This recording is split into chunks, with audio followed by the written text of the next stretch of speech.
عزیز طلباء و طالبات، آداب۔ آج کی ہماری تقریر کا عنوان ہے ربائی کا فن۔ بلاغت کی کتابوں میں 10 اصناف سخن کا ذکر ہوا ہے: غزل، قصیدہ، مصمت، ترکیب بند، ترجیع بند، مثنوی، ربائی، مستزاد اور فرد۔ ان تمام اصناف سخن کو فارسی کی روایتی اصناف سخن سے موسوم کیا جاتا ہے۔ ان میں ربائی بعض خصوصیات کی وجہ سے ایک ممتاز صنف سخن ہے۔ ربائی 4 مصرعوں پر مشتمل ہوتی ہے، جن میں پہلا، دوسرا اور چوتھا مصرع مقفع ہوتا ہے اور تیسرے مصرعے میں قافیہ نہیں ہوتا۔ تیسرے مصرعے میں بھی قافیہ لانا جائز ہے، اور اگر چاروں مصرعوں میں قافیہ ہو تو اسے مصرع کہتے ہیں، اور اگر تیسرے مصرعے میں قافیہ نہ ہو تو اسے خصی کہتے ہیں۔ دونوں کی ہم مثال پیش کرتے ہیں۔ خصی: عاشق تجھ کو جو گھر نہ پاتا ہوگا، کیا کیا کچھ دل میں اس کے آتا ہوگا۔ اوروں سے بھی تجھ کو تو خوشی حاصل ہے، تیرا جی یوں بھی بہل جاتا ہوگا۔ میر درد۔ مصرع: گو منہ میں نہیں بات نوا رکھتے ہیں، ہاتھوں میں نہیں زر پدوا رکھتے ہیں۔ تم ہم سے جو کہتے ہو یہ کیا رکھتے ہیں، ہم کچھ نہیں رکھتے ہیں، خدا رکھتے ہیں۔ اشرف علی خاں فغاں۔ ربائی عربی زبان کا لفظ ہے اور ربا سے مشتق ہے، جس کے معنی 4 کے ہیں۔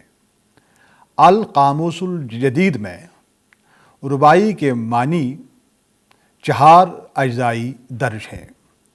ربا میں یہ نسبتی بڑھا کر اس سے ربائی بنا دیا گیا، جس کے معنی 4 کے ہیں۔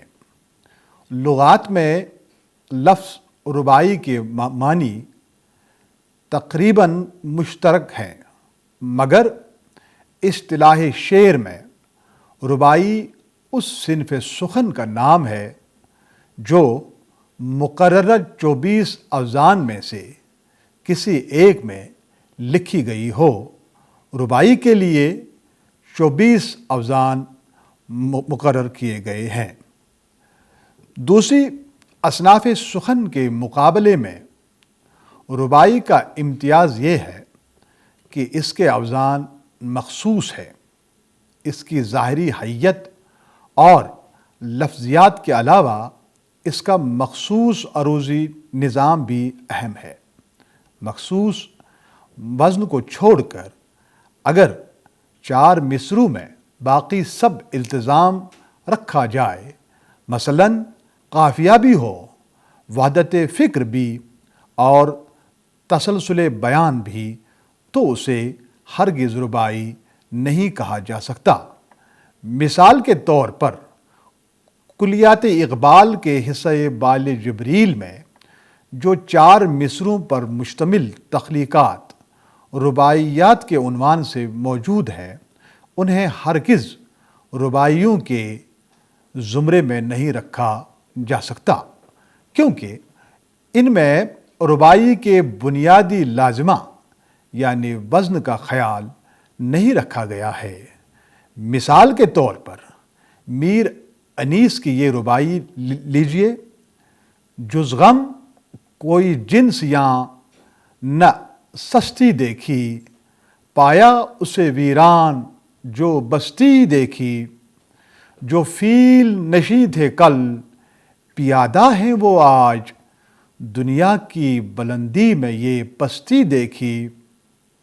میر انیس کی یہ ربائی اگرچہ 4 اوزان میں تخلیق ہوئی ہے، مگر یہ چاروں اوزان ان اوزان میں سے ہیں جو علماء نے ربائی کے لیے مخصوص و مقرر کیے ہیں۔ علامہ اقبال کی جن نگارشات کو رباعیوں کے زمرے میں رکھا گیا ہے، ان کے اوزان ربائی سے مختلف ہیں۔ مثال کے طور پر پریشاں کاروبار آشنائی، پریشاں تر میری رنگی نوائی، کبھی میں ڈھونڈتا ہوں لذت وصل، خوش آتا ہے کبھی سوز جدائی۔ یہ قطعہ اس وزن پر موزون کیا گیا ہے، مفاعیل مفاعیل فعول، جو ربائی کے مقررہ اوزان میں سے نہیں ہے۔ ربائی کو جو مشکل اور سخت فن کہا گیا ہے، اس کی ایک نمایاں وجہ اس کے مقررہ اوزان ہی ہے۔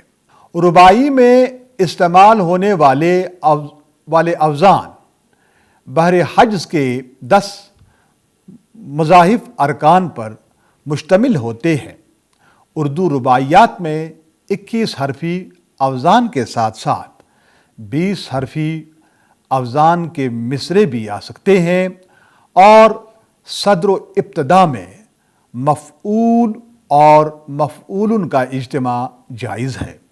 اگرچہ ربائی کے لیے 24 اوزان مقرر کیے گئے ہیں، تاہم اردو کے بہت کم شعراء نے اپنی رباعیوں میں 24 اوزان کو بروئے کار لایا ہے۔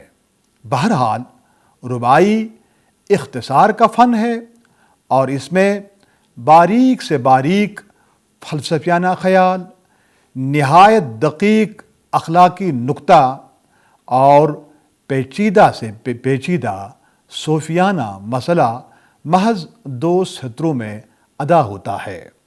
ربائی کی دوسری خصوصیات کے بارے میں علی جواد زیدی فرماتے ہیں، کوٹ: وزن کے علاوہ ربائی میں وحدت تاثر کا ہونا بھی ضروری ہے۔ علماء کے مطابق ربائی کے 4 مصروں میں ایک ہی مضمون ہونا ضروری ہے۔ اگر پہلے 2 مصروں میں ایک اور دوسرے 2 مصروں میں دوسرا مضمون ہو تو آہنگ کے اعتبار سے وہ غزل کے اشعار ہوں گے، اور عروضی حیت کی پابندی کے باوجود ربائی کہنے کے مستحق نہ ہوں گے۔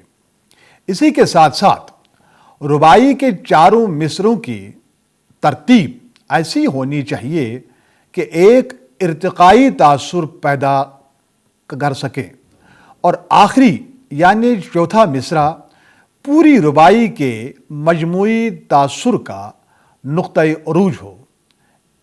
اس پر ربائی کے ذور اور حسن کا انحصار ہے۔ اس کے علاوہ ربائی کا صوتی آہنگ بھی اہم ہے، جو سبک رو، معتدل، وقوف اور متوازن اتار چڑھاؤ سے ترکیب پاتا ہے۔ جوش و خروش یا ہیجانی کیفیت کی جگہ اس میں سنجیدگی اور ٹھہراؤ کی کیفیت زیادہ ہوتی ہے۔ اسی نرم و معتدل صوتی آہنگ کی وجہ سے یہ فکری، اصلاحی، اخلاقی اور عرفانی مضامین کے لیے یہ زیادہ موزون سمجھا گیا ہے۔ انکوٹ۔ اور اصناف سخن کی طرح ربائی بھی فارسی سے اردو میں آئی۔ فارسی میں صنف ربائی کی ایجاد و اختراع کے بارے میں محققین کی آراء میں اختلاف پایا جاتا ہے۔ عام روایت یہ ہے کہ ربائی کی صنف فارسی شاعری کو صفاریہ خاندان کی دین ہے۔ یعقوب صفار اس خاندان کا پہلا بادشاہ تھا جس نے خاندان طاہریہ کے آخری فرمانروا محمد بن طاہر کو 259 ہجری میں گرفتار کر کے اس خاندان کا خاتمہ کر دیا۔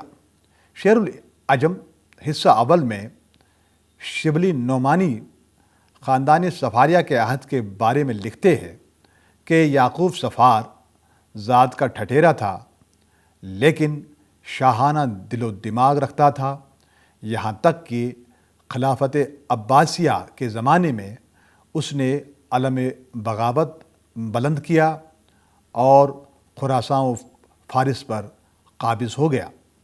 290 ہجری میں اس کی وفات ہوئی۔ اس خاندان نے چند روز حکمرانی کی مگر متعدد شاعر پیدا کیے۔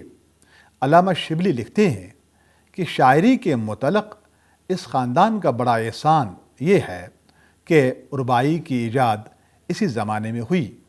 یعقوب صفار کا ایک کم سن بچہ ایک دن اخروٹوں سے کھیل رہا تھا۔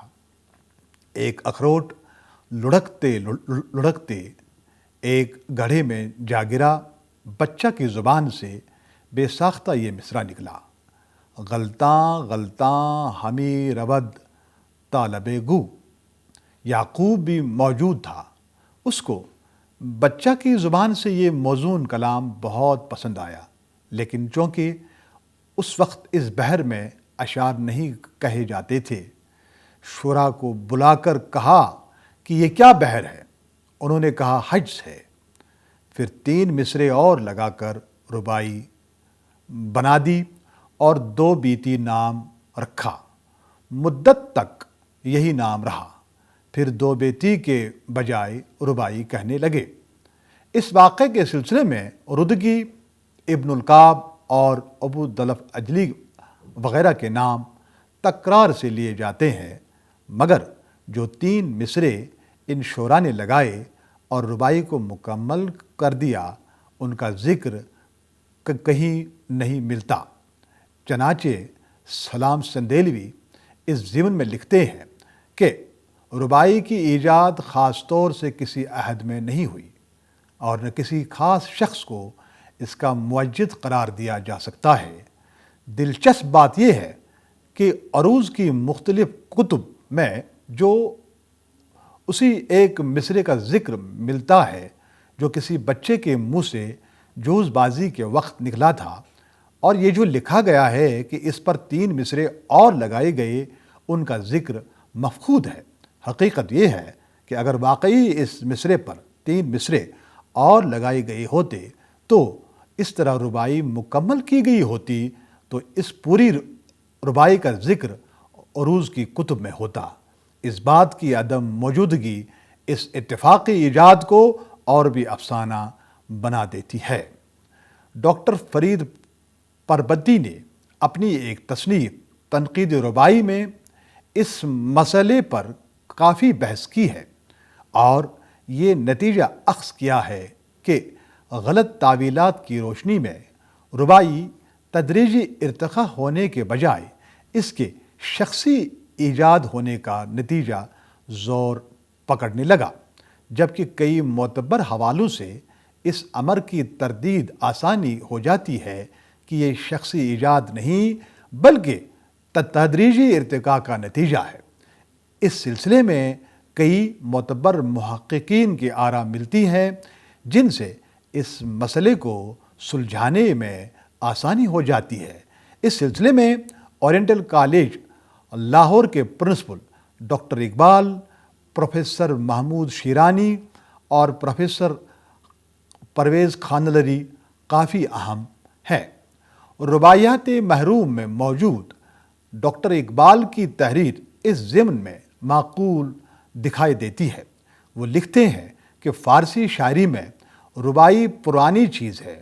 عروضیوں نے اس کی بحر کو عربی اوزان سے نکالا ہے، لیکن جدید تحقیق نے یہ عقیدہ پیدا کر دیا کہ رباعی کا وزن اسلامی زمانے سے پہلے کا ہے، اور اس عقیدے کو کوئی مانے یا نہ مانے، بہرحال یہ تسلیم ہے کہ رباعی خالص ایرانی چیز ہے اور ایران میں ہی پیدا ہوئی اور وہیں اس نے پرورش پائی۔ اس کا نام اگرچہ عربی ہے لیکن یہ اسے بہت بعد کے زمانے میں دیا گیا۔ تیسری چوتھی صدی ہجری کی تاریخ سے پتہ چلتا ہے کہ ربائی کو اس زمانے میں ترانہ کہتے تھے اور بالعموم اس سے گانے کے لیے تصنیف کیا جاتا تھا، جیسے آج کل ٹھمری یا گیت۔ موسیقی میں وہ بہت مقبول چیز تھی، لیکن فارسی شاعری میں رفتہ رفتہ اس میں ایسی وسعت اور ہمہ گیری پیدا ہوئی کہ قصیدہ اور مثنوی تو درکنار، غزل بھی اس کے سامنے ناچیز ہو کر رہ گئی۔ مدح و ذم، عشق و تصوف، مذہب، اخلاق اور پند و نصیحہ کے مضامین خوش اسلوبی، دل فریبی اور اختصار کے ساتھ جس طرح فارسی ربائی میں ادا ہوئے وہ کسی دوسری شکل میں ادا نہیں ہو سکے۔ اسی طرح پروفیسر محمود شیرانی کا عقیدہ ہے کہ ربائی کسی شخصی ایجاد کا نتیجہ نہیں بلکہ یہ صنف سخن، قدیم چار بیتی کی ارتقاء یافتہ شکل ہے جو حجز، مربع اخرم و اخرب میں لکھی جاتی تھی۔ ان ایام میں صدر و ابتدا میں اخرب و مخفوف، اخرب و موفور کا اختلاف جائز سمجھا جاتا تھا، جو چار بیتی کے ہر مصرع میں کار فرما ہے۔ پروفیسر پرویز خانلری کا کہنا ہے کہ ترانہ کا وزن قدیم ایران میں عرصے دراز سے رائج تھا اور یہ وزن عربی میں نہ تھا، اس لیے عربی اس وزن سے ناواقف تھے اور انہوں نے بعد میں ایران ہی سے یہ وزن سیکھا اور ربائی کی طرف توجہ کی۔ اس بات کی توثیق المعجم فی معار الاشعار العجم کے مؤلف شمس الدین محمد بن قیس رازی کی اس رائے سے ہوتی ہے۔ وہ کہتے ہیں کہ مغنی حضرات نے اس وزن کو ترانہ سے موسوم کر دیا۔ علی جواد زیدی کا کہنا ہے کہ ربائی کے عربی نام کی وجہ سے بعض ارباب نے دھوکہ کھا کر اس کی ابتدا کا فخر عرب کو سونپنا چاہا ہے، لیکن قدیم عربی ادب میں ربایا گویوں کا سراغ نہیں ملتا، بلکہ ڈاکٹر وحید مرزا کے قول کے مطابق خود عربی میں ربائی دو بیت کے نام سے موسوم ہوئی۔ اس کا فارسی نام اس بات کی غمازی کرتا ہے کہ یہ ایرانی الاصل شعراء ہی کی جدت طبع اور قوت اختراع کا نتیجہ تھی، جن صاحبان نظر سے اس سلسلے میں تسامح ہوا ان میں علامہ سلیمان ندوی جیسے ظرف نگاہ بھی ہے۔ انہوں نے ربائی کا منبع عربی کے اشعار معقد کو قرار دیا اور یہ دعویٰ کیا کہ فارسی میں اشعار معقد کا رواج نہ تھا۔ پروفیسر محمود شیرانی ایران میں بھی اشعار معقد کے رواج کے دعوے دار ہوئے اور انہوں نے علامہ ندوی سے اختلاف کیا۔ اس حد تک پروفیسر شیرانی کا ایراد یقیناً صحیح ہے کہ ربائی اصلاً عجمی ہے، عربی نہیں۔ علی جواد زیدی پروفیسر پرویز خانلری کا ذکر کرتے ہوئے فرماتے ہیں کہ پروفیسر موصوف نے اپنی تصنیف وزن شعر فارسی میں کئی مقامات پر اس کی تشریح کی ہے کہ وزن ربائی دراصل وزن ترانہ پر مبنی ہے، جو عربوں کی آمد سے قبل ایران میں رائج تھا اور اب بھی دیہاتوں اور دور دراز علاقوں میں اس وزن کے اشعار عام زبانوں پر جاری ہے۔ پروفیسر خانلری نے اس بات کی تردید کی ہے کہ ردکی یا کسی دوسرے شاعر نے ایک بچے کی زبان سے ایک مصرع سن کر اسی بحر میں چار اور مصرے لکھے اور بعد میں عروضیوں نے ضحافات کا سہارا لے کر بار حجز سے اس کا استخراج کیا اور اس کا نام ربائی رکھا۔ بہرحال اس بحث سے جو حقائق ظاہر ہوتے ہیں ان کا خلاصہ یہ ہے کہ جدید ایرانی علماء ادب ربائی کو شخصی ایجاد نہیں بلکہ قدیم ترانہ کی ارتقائی صورت قرار دیتے ہیں، اور آج تک کی تحقیق کی روشنی میں ربائی کی ایجاد کے سلسلے میں یہی بات قرین قیاس ہے۔ ربائی کے بارے میں جو بچے کی زبان سے غلطاں کا مصرع روایت کیا جاتا ہے وہ محض ایک افسانہ ہے، اور یہ کہ ربائی ایرانی الاصل ہے نہ کہ عربی سے ماخوذ۔ ربائی کے مضامین کے انتخاب اور اسلوب کے تنوع کے سلسلے میں ربائی کی تاریخ پر نظر ڈالنا ضروری ہے۔ ابتدا میں یہ صنف عام پسند ترانہ تھی۔ عوام میں مقبولیت کی وجہ سے صوفیاء کرام بھی اس کی طرف مائل اور متوجہ ہوئے، اور اس میں تصوف کے مسائل بھی پیش ہونے لگے۔ اسی طرح نعت و منقبت کو بھی اس نے اپنے دامن میں جگہ دی۔ رفتہ رفتہ درباری شعراء بھی اس کی طرف ملتفت ہونے لگے۔ درباری شعراء کے میلان کی وجہ سے ربائی بدہ گوئی کے لیے بے حد موزون تھی، اور درباری شعراء کو انعام و اکرام سے بھی نوازا گیا، اور ان کی بدولت کئی تاریخی اور ثقافتی واقعات اور حالات محفوظ ہو کر رہ گئے جو اس عہد کے تاریخی حالات سمجھنے میں مدد دیتے ہیں۔ حسن و عشق کے معاملات، خمریات سے وابستہ مضامین خانقاہ اور دربار دونوں ہی کے اثر کا نتیجہ ہے۔ سرزمین ایران اور حکمت کے لیے ابتدا سے ہی مشہور تھی، لہٰذا حکیمانہ اور اخلاقی مضامین بھی ربائی میں در آئے۔ دربار سے وابستہ شاعروں نے فخر اور حجو کے مضامین بھی ربائی میں شامل کر دیے۔ فارسی اور اردو ربائیوں کا خزانہ کھنگالنے سے معلوم ہوتا ہے کہ عشقیہ اور متصوفانہ ربائیوں کا ایک وافر سرمایہ ان میں موجود ہے۔ ان میں داخلی آہنگ کی گہرائی اور گہرائی دونوں موجود ہے۔ فارسی ربائی کو جس شاعر نے موضوعات کے تنوع اور فنی کمالات سے عروج پر پہنچایا اس کا نام عمر خیام ہے۔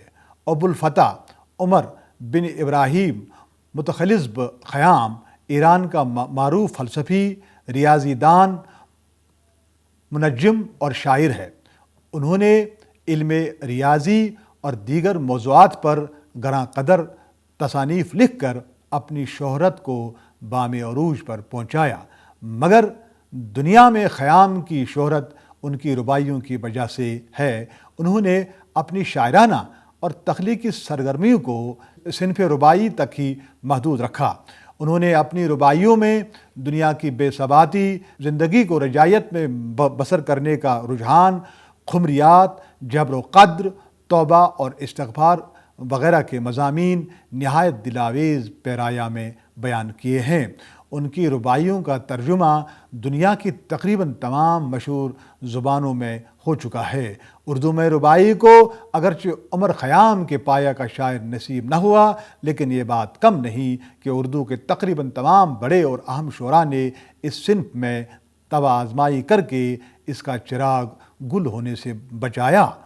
اردو میں صنف ربائی کے ابتدائی آثار دکنی شعراء کے یہاں ملتے ہیں، جس سے یہ اندازہ ہو جاتا ہے کہ اردو شعراء ابتدا سے ہی اس صنف کی طرف ملتفت تھے۔ اسی طرح ولی دکنی نے بھی غزل کے ساتھ ساتھ ربائی میں طبع آزمائی کی اور پہلی بار اسے عارفانہ اور متصوفانہ موضوع سے آشنا کیا۔ سراج اورنگ آبادی کی ربائیوں میں سوز و گداز کی وہی کیفیت پائی جاتی ہے جو ان کی غزلوں کا ایک امتیازی پہلو ہے۔ ولی کا دیوان دلی پہنچنے کے بعد شمالی ہند میں اردو زبان اور صنف غزل دونوں نئے انقلاب سے دوچار ہوئے۔ اردو زبان کے بارے میں پہلی بار یہ تاثر قائم ہوا کہ اس گری پڑی زبان میں بھی اعلیٰ قسم کی شاعری ممکن ہے، اور اعلیٰ قسم کی اس شاعری کے لیے صنف غزل کی روایت کو ایک نیا موڑ ولی نے پہلے ہی دیا تھا۔ چنانچہ غزلوں کے ساتھ ساتھ شمالی ہند کے شعراء نے ربائی کے دامن کو بھی وسیع کرنا شروع کیا۔ عزیز طلباء و طالبات، آج کا یہ لیکچر یہیں پر اختتام پذیر ہوتا ہے۔ امید ہے کہ آپ نے استفادہ کیا ہوگا۔ آئندہ آپ کی خدمت میں پھر حاضر ہوں گے، تب تک کے لیے آداب۔